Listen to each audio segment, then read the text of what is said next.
Before starting the project management techniques, we will learn about some basic. First, what is project? Project can be defined as an interrelated set of activities that has a definite starting point and ending point, and that results in a unique product or service. Like every building is a unique product or our unique service, so it can be defined as a project. There is a great line written, plan your work first, then work on your plan.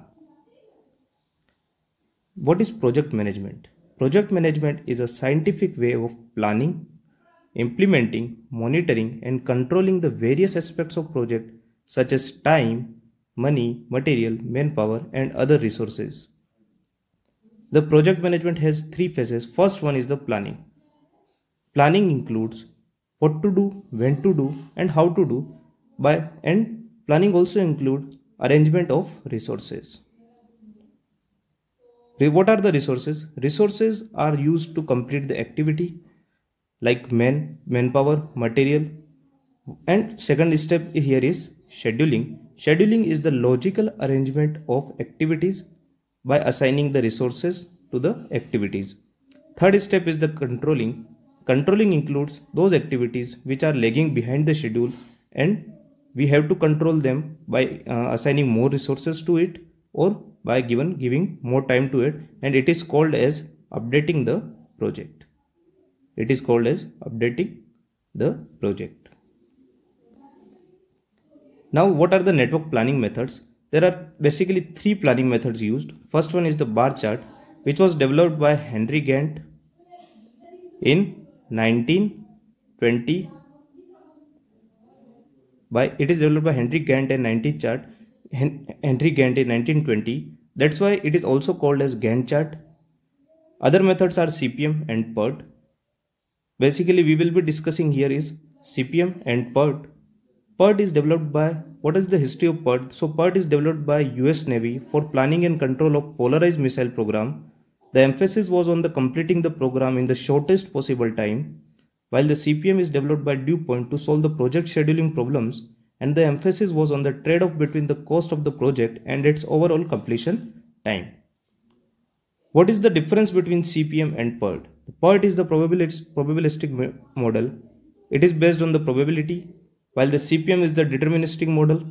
PERT is used for non-repetitive jobs like planning, scheduling, or research programs.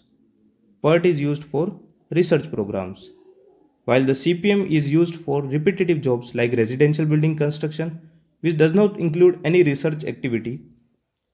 PERT results are calculated on the basis of events, while the CPM results are calculated on the basis of activities. In the PERT, there are 3-time estimate is required, while in the CPM, only single-time estimate is required. What are the advantages of using PERT or CPM? There is reduction in cost, we can show, elimination of the risk in complex activities, flexibility to use, optimization of resources, and reduction of uncertainties. What are the disadvantages for the CPM or PERT? The network chart tend to be very large in some construction or some activities or some projects.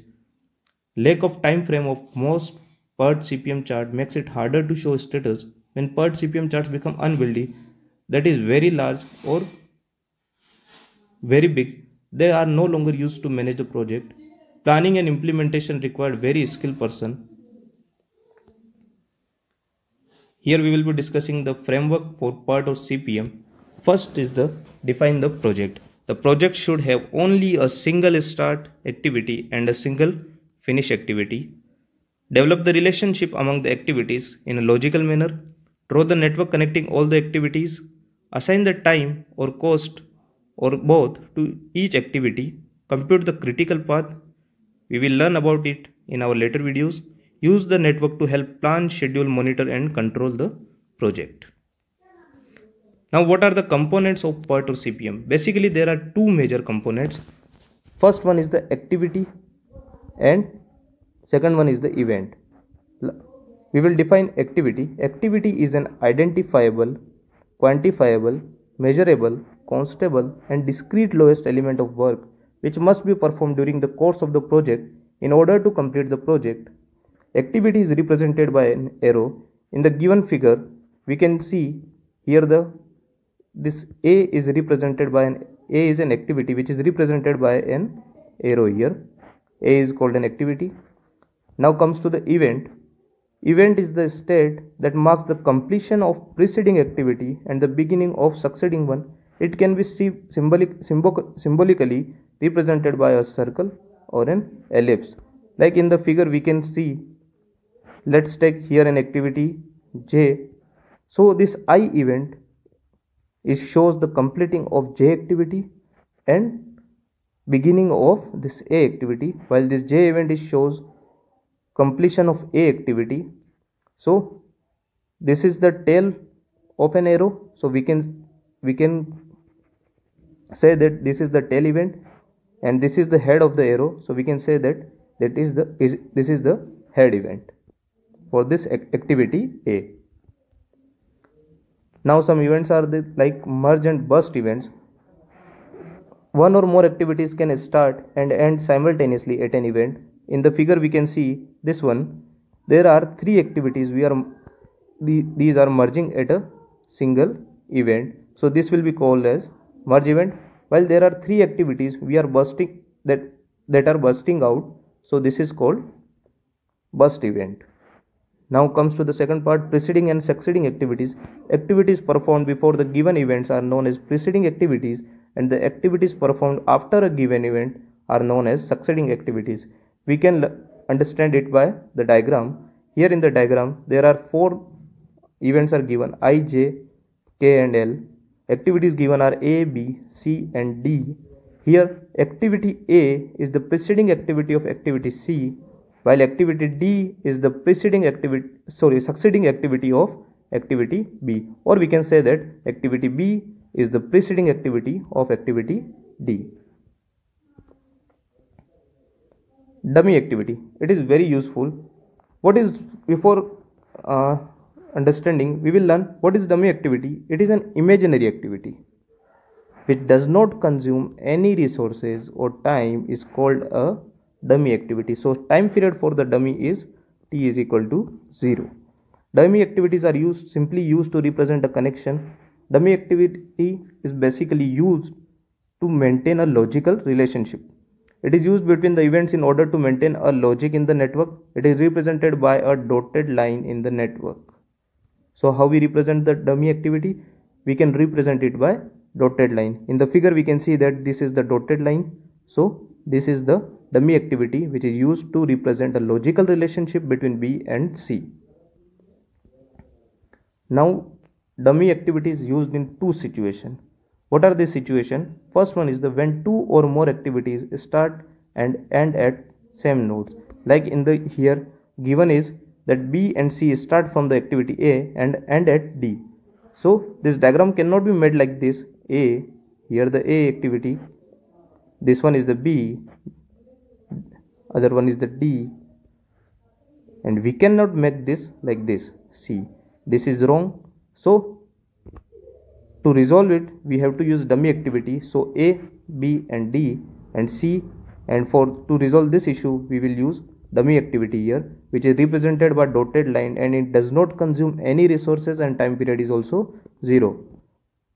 Second one is when two or more activities share the same precedence activity but not all the precedence are shared.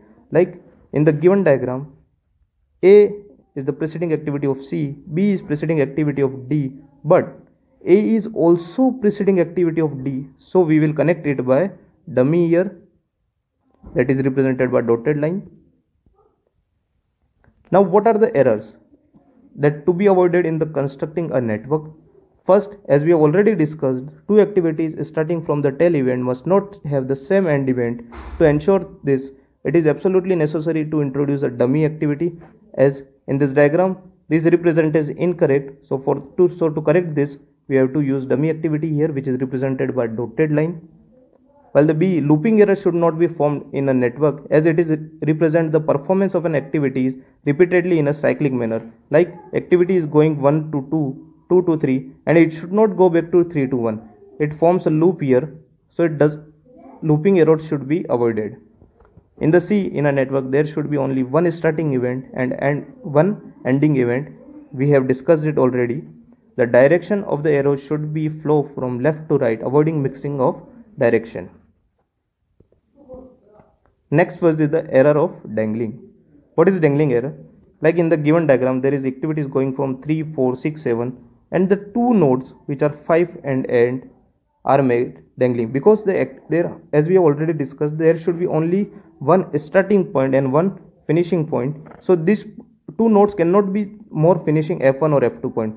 So to resolve this, what we can do, we can use here the dummy or here the dummy. Looping, I have already discussed what is looping. So this loop should not form in any type of network. Redundancy. What is redundancy? Redundancy is based on the numbers of nodes. How we number? Numbering can be done by Fulkerson rule. We will learn about it in later videos. In the given diagram, there is activity going from 5 to 7, 7 to 6. This is very wrong. What it should be like? It should be like 5, here should be 6, and it can be 7, because 6 to 7 we can go. We cannot go from 7 to 6. So this is the error of redundancy. Rules in the constructing a network. First one is the no single activity can be represented by more than once in a network. The length of an arrow has no significance. It is very important line. The length, this or this, it does not matter any. It does not relate anything with the time duration. So the length of an arrow has no significance here. The event number 1 is the start event, and an event with the highest number is the end event. Before an activity can be undertaken, all the activities preceding it must be completed. That is, the activities must follow a logical sequence between activities. In assigning numbers to the events, there should not be any duplicacy of event numbers in a network. Dummy activities must be used only if it is necessary to reduce the complexity of activity. So we can say that the dummy should not be used more often. It should be minimum. We have to use the dummy. A network should have only one start event and one end event. So there are some conventions of network diagram. First one is in the first diagram A, B, C is given. So we can say that the only activity B can only be performed after the completion of activity A, while the activity C can only be performed after the completion of activity B. In the next diagram, activity B, we can say that activities B and C can only be start only after the completion of activity A. In the diagram activity C, A, B and C, here we can say that the activity C, for the start of activity C, we have to complete activity A and before activity A and B, before the starting of activity C.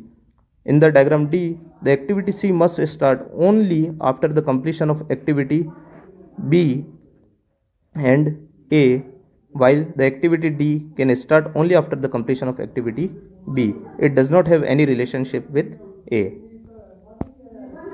What is a simple project? A simple project, first we will learn how to make a network diagram. So it is very simple project. There are 4 activity given: A, B, C, D. Immediate predecessor of activity A is null, B is null. Expected time is 5 and 2 days.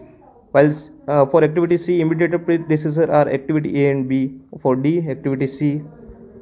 So how to make a diagram? First, we will start from numbering with 1. So it will be going from 1 to 2. Here the dummy activities, which is represented by a dotted line here, dummy activity A, B, because the both are ending at the same node, so we will use dummy here. Activity C is going like this, and activity D. On the arrow, top of the arrow, we will write the activity, and after bottom of the arrow, we will write the number of duration. So in this way, we will draw the network diagram. Thank you everyone.